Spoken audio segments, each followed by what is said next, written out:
Estamos en el vivero de empresas de Vicálvaro en un día dedicado al emprendimiento y la discapacidad, y ahora estoy con Antonio Tejada, que es, porque tiene tela, tu nombre, embajador de la Cátedra para el Fomento del Emprendimiento de las Personas con Discapacidad de la Fundación Conecta y Universidad Rey Juan Carlos. No sé si el orden es el correcto, Antonio, ya me contarás. Lo importante es que la gente, yo creo que se ha enterado de lo que querías transmitirle, porque lo importante pues, bueno, es tener en cuenta lo que hay a los emprendedores con discapacidad en España. Bueno, Antonio, muchas gracias por estar con nosotros y muchas a gracias por crear este tipo de iniciativas. Yo antes que nada quiero que me hables de la cátedra. ¿Cuánto tiempo lleva en funcionamiento? La cátedra lleva poquitos años. Empezó en 2014, pero lo importante es que la cátedra vino realmente a complementar lo que era la Asociación Española de Emprendedores con Discapacidad, que lo estábamos pasando muy mal. Lo estábamos pasando muy mal porque nacemos en 2009, primero nacemos a nivel autonómico en Andalucía, luego en 2011 a nivel nacional, pero no habíamos tenido ningún tipo de ayuda nunca. Entonces nosotros solos, éramos todos autónomos, empresarios. Nosotros estamos financiando lo que era todo el tipo de asesorías, mentorizaciones para todos los emprendedores de España, pero que ha llegado un momento que se ha desbordado.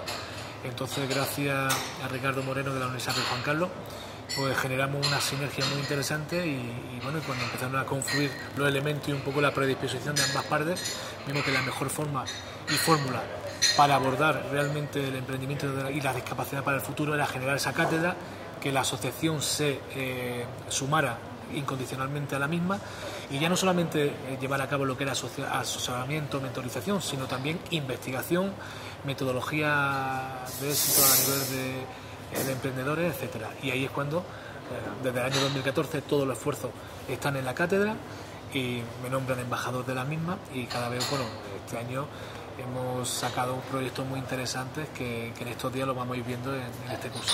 ¿No nos puedes adelantar nada? ¿Todavía no? No, porque muchos de ellos seguro que van a pasar por aquí y son proyectos, bueno, por decirte, tú ves a dos personas ciegas y dices, ¿qué pueden hacer a nivel de emprendimiento? Pues bueno, una de las empresas más punteras de usabilidad y accesibilidad web del mercado. Y los dos son ciegos, uno especialista en software, otro en hardware, y con una sinergia brutal y siendo pioneros en el tema. Antonio, lleváis muy poco tiempo, como habéis dicho, desde el año 2014, bueno, que también ya es recorrido. ¿Qué habéis conseguido hasta ahora? Pues bueno, lo primero, ser un gran referente, no solamente a nivel nacional, sino a nivel internacional, de lo que es una buena práctica en materia de fomento, impulso y divulgación del emprendimiento de las personas con discapacidad. Estamos hablando que hay gobiernos de muchísimos países de los que nos sorprenderíamos, de países que están muy avanzados en temas de emprendimiento, pero que no habían tenido en cuenta esta línea estratégica de inclusión. Luego hemos conseguido ser un punto de encuentro de los emprendedores en España. Incluso a través de redes sociales nos llegan de otros países, en este caso sudamericanos, porque solamente uno de los puntos débiles es que solamente estamos en español. Queremos ahora empezar con el inglés, pero eso ha hecho también que seamos un punto de encuentro donde la gente siempre viene y dice, mira, no necesito nada, simplemente necesito que sepáis que os apoyo, o que soy otro emprendedor que ojalá cuando empecé hubiéramos tenido este tipo de iniciativas, luego formarlos, capacitarlos, y luego también, pues bueno, también gracias a CERMI, a la vinculación que tenemos con ellos, empezar a trabajarlos con lo que son, con propuestas ya reales para que los gobiernos del Estado empiecen a tenernos en cuenta y empiecen a modificar sus leyes para que estemos presentes en esa ley de emprendedores que se le olvidó que también existían.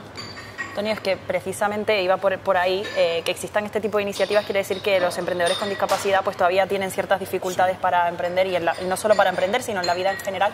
¿Qué medidas hacen falta que se tomen desde la administración pública? La mejor, que se nos compare al emprendedor con discapacidad como al trabajador con discapacidad.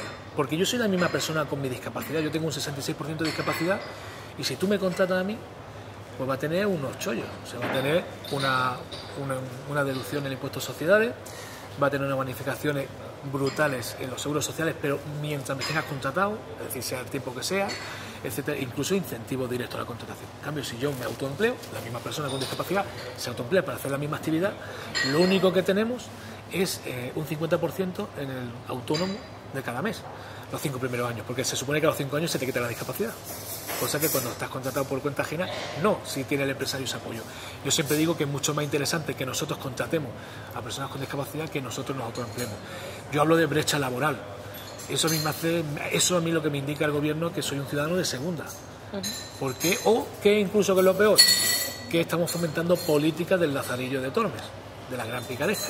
Nosotros intentamos tenemos que no cambiar nuestra integridad y coherencia y respeto profesional, sino cambiar la ley. Pero muchas veces lo que se están impulsando pues es economía sumergida, porque claro, además pierden muchísimos derechos de los que tienen adquiridos, porque se supone que cuando lleva ya un tiempo trabajando como autónomo, es que ya no tiene discapacidad o que no se tiene en cuenta, con lo cual algunos derechos que ya tiene adquiridos de antes, pues los pierden. Entonces, claro, ahí nos queda mucho por avanzar. Antonio, yo creo que también pasa todo esto por normalizar un poco la situación, ¿no? Que el empresario al final, que es el que contrata, o la gente, la sociedad en general, pues vea a la persona con discapacidad una persona más, ¿no? Que no tengas que contratar para tener ciertos beneficios. Exacto. No, yo siempre digo, yo en mi empresa, todos mis trabajadores tienen discapacidad, son todos egresados universitarios, son todos técnicos, y yo digo que gracias a la poca creencia del tejido empresarial en nuestro colectivo, me están dejando un talento espectacular. Porque fíjate lo que pasa, los contratos están conmigo un año y pico, demuestran que son unas máquinas, porque es que son gente brillante, y entonces me los quitan. Claro.